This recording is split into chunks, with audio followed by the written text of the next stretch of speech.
Hello, good people. Welcome back to another episode of DEI in 5, where we chat about diversity, equity, and inclusion topics in roughly 5 minutes. Today, I want to talk about Levi's recent decision to partner with a company called ay-dree-el and use AI generated models to quote unquote promote diversity in their online shopping experience. So let's get right into it. So, Levi's recently announced that they are testing out AI generated models later this year to create a more inclusive, quote unquote, online shopping experience. Currently, most of their items, both on their website and on their app, can only be viewed on one model, right? And so, in partnership with ay-dree-el, they'll be essentially allowing customers to view items on a variety of AI generated models of different sizes, skin tones, ages, body types, etc. As of now, it's unclear if customers are going to be able to customize their AI model or choose which ones for which products. Not much detail has been offered, but that's the context of why we're talking about this. Now, in theory, it kind of sounds great, right? I can go on a site and I can choose a model that looks like me so that I can visualize a product on my body. But, we have to kind of take a step back and ask ourselves some questions here. And for me, one of the first ones that come to mind is, are AI generated models a step back from authentic representation? Of course, AI generated models can cover a wide range of diversity, but there's certainly this risk of losing that real authentic touch, right? Real models are bringing their unique experiences and perspectives and personalities to the table, especially now with so many of them being social influencers, which AI models can't fully replicate, right? And for as long as I can remember, the fashion industry has been criticized for its lack of diversity when it comes to models, right? Typically, what we see are thin, tall, able bodied, predominantly white models being the industry standard, leaving people of different sizes, races, physical abilities, and backgrounds underrepresented.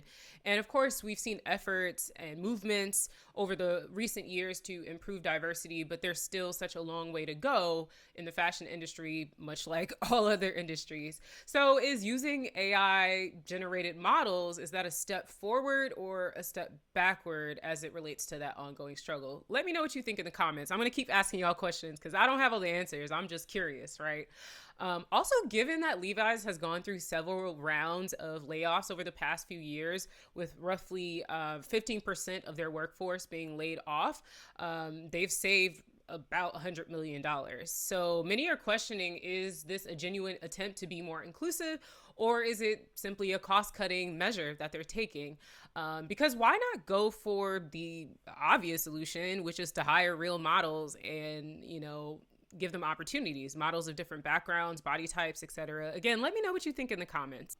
And Levi says that the AI generated models are not replacing human models, just supplementing them. But we can't ignore the possible impact on real models' careers, right? Especially with Levi's recent layoffs, this move is going to take away job opportunities or potential job opportunities, especially for underrepresented models who already face limited opportunities within the industry.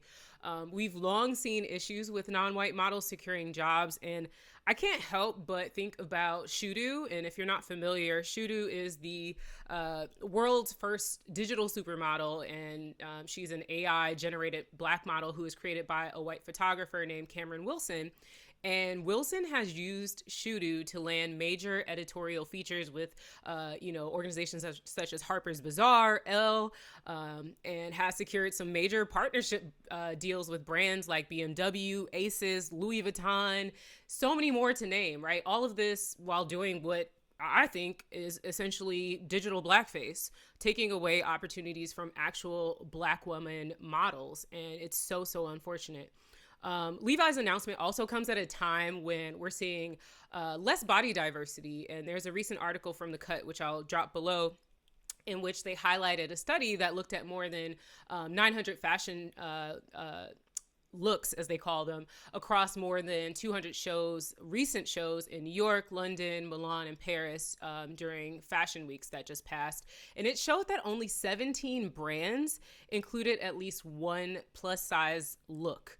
And they're defining plus size as US women's size 14 or more. And nearly 96% of the looks were worn by models who fit a US size 0 to 4. And then the third stat was that there were less than 4% of the looks being worn by what they consider mid-size models. And those are models that were wearing US women's sizes 6 to 12. So we're seeing a regression in body inclusivity within the fashion industry. And so this comes at a really interesting time. Relying on AI generated models could further contribute to the reduction of real body representation, undermining the progress that has been made in promoting body positivity and inclusivity. And so how can we actually ensure that body diversity remains a priority in the fashion industry? I don't know. Let me know what you think in the comments, right? And it's unclear if Levi's decision makers considered any of the questions that I'm posing today. And based on the leadership board, it wouldn't surprise me if they didn't. So I had to pull it up. But if you go to levistrauss.com and look at their leadership team, at the top it says, our executive leadership team sets the company's overall direction and oversees all major strategic, financial, and operational decisions. That's this. And then you start scrolling. This is their leadership team. Deep, deep, deep, deep, deep, deep, deep, deep, deep, deep, deep, deep, deep.